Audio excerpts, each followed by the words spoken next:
This is Coachella for game music.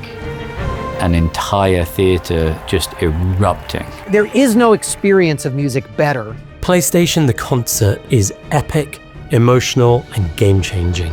We're getting the music that we know and love, and now we get to experience it on this huge scale. There's something really special about having this shared experience with a bunch of other fans. There's something really fantastic about that all these people get to experience that now.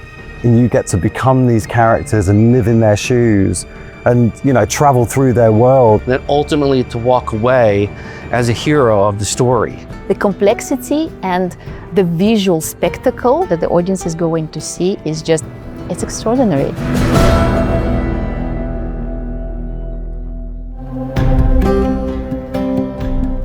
About 2 years ago, Chuck Dowd, who is our head of music at PlayStation, came to me and he said, we've had this sort of idea with our Sony music partners at GEA, and what do you think about it? In a nutshell, PlayStation the concert is a celebration. It's a celebration of the music, a celebration of our fans, a celebration of the games, and a celebration of the people who've made all these wonderful games that people love.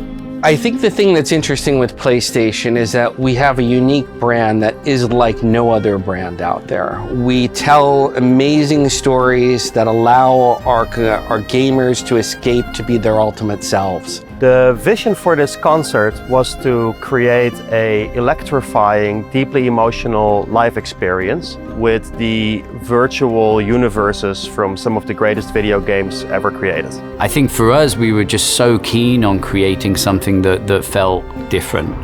PlayStation is all about innovation, it's all about creativity. And I think for us, we want to make sure that we're always living on that bleeding edge of whatever it is we do. And because, we do that at such an amazing level within the games, that we wanted to try our hardest to really create that in a live music environment. For PlayStation the concert, we want to transport the audience into the PlayStation universe. So we've designed a multi-dimensional stage design that brings many of the iconic PlayStation games to life through screen, projection visuals, lighting, and of course, an amazing musical performance by an all-star musical ensemble. We've used the stage in a modular way to really kind of create high-impact moments and using the different surfaces in a playful way to create really quiet moments as well. I think in every game we have certain light looks which are brilliant in my opinion, but for sure that's gonna create goosebumps. What we really wanted to do was take all of this beautiful artistry that have been put into creating these games and interpret that for our live show environment. The team that we have, they are very dedicated people and are very good and very experienced. For me, it's very exciting. PlayStation the concert made it possible for us to cherry pick all the finest talents, ranging from composers, orchestrators, arrangers, light designers, video designers, performers, stage directors. I mean, you name it. But everybody had this focus, right? We wanted to stay true and authentic to what the games mean to people, but we also wanted to find opportunities to create a new experience for the people attending the show. So I think that is our North Star. Everybody could just apply all their creative energy to that. There's something supremely powerful about music, and really when we think about how we already incorporate that into our games and the worlds that we build and the characters and the stories that we tell, I think there's just limitless opportunities about how we can take that beyond the console. Hopefully all these melodies from these iconic franchises are gonna trigger memories of navigating through Horizon, of playing Last of Us, of being Kratos. I'm really excited for the music of all these games to literally take center stage at long last. Music is powerful, right? And music makes a connection. It's a universal language. It bypasses our intellect and it connects right to our emotions, right? And we know that and we're respecting that. And we also appreciate the impact that this music and our games have had on our fans.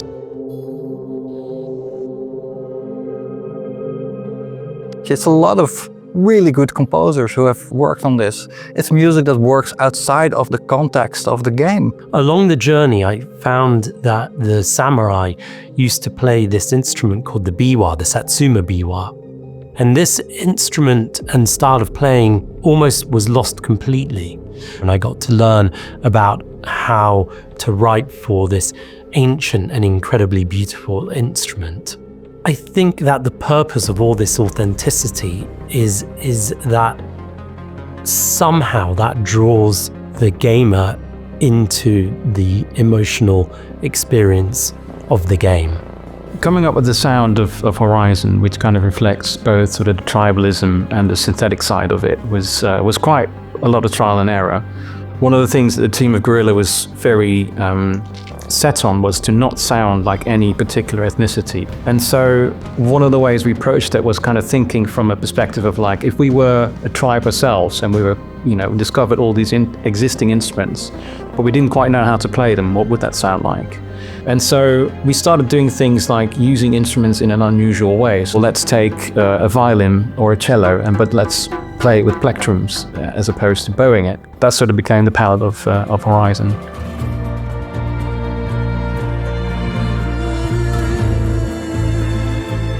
Everything that you hear is written for this group, for this ensemble. So we have a 15-piece band, that's 13 players and 2 singers. The performances are fantastic. Seeing it live is so much more emotional in a way than just hearing it at home. I just think that we have to honor the instrumentation of the original piece. And if that means we have to hire a hurdy-gurdy player, then I'm here for it, I'm excited. It turned out that it's quite difficult to find a player for a medieval instrument, right, nowadays. But we succeeded. Sometimes people have seen it on a video game, for instance, and that sparked their interest and they follow the path of the hurdy-gurdy. It's nice to be part of a bigger thing, adding your sound to be heard, and I think it sounds great. This is an instrument called a hurdy-gurdy that gamers have heard a lot in God of War.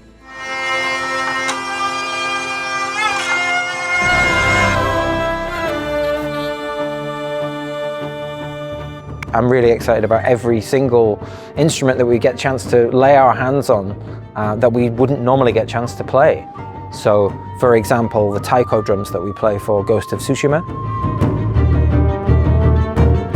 So it was important to include the Ronco, which we actually had shipped to us from Argentina. The composer of the music from The Last of Us, Gustavo Santaolalla, it's his voice. Yeah, so when we were working on the game, before we had a composer, we had a folder on the network where we would throw tracks. Just felt like this has the right vibe, the right tone. Tone is sometimes, can be very difficult to explain with words, but music just hits you emotionally. You get a feeling out of it. And there was one point where I'm looking at this folder, I'm like, man, there's a lot of stuff here from Gustavo Santaolalla. So I remember speaking to our music team at PlayStation and saying, what if we got Gustavo to work on the game?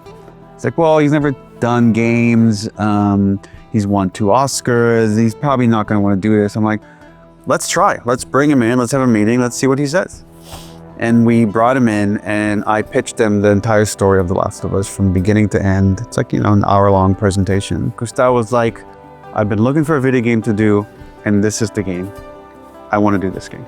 Chad, our orchestrator, contacted Gustavo directly and said, we need a Ronco. Where would you recommend that we get them? And he put us onto a lovely guy by the name of Pablo Richter. And Pablo made us the instrument and sent it to us. It arrived, let's say, 2 weeks before rehearsals, which gave our guitarist time to work with it and learn how the instrument responds. And it just has a really nice resonance to it. But I don't know, every time I play this instrument, I just feel like I'm in South America, like walking the Andes or something. And now we have it for our show, which is really exciting, and it sounds perfect.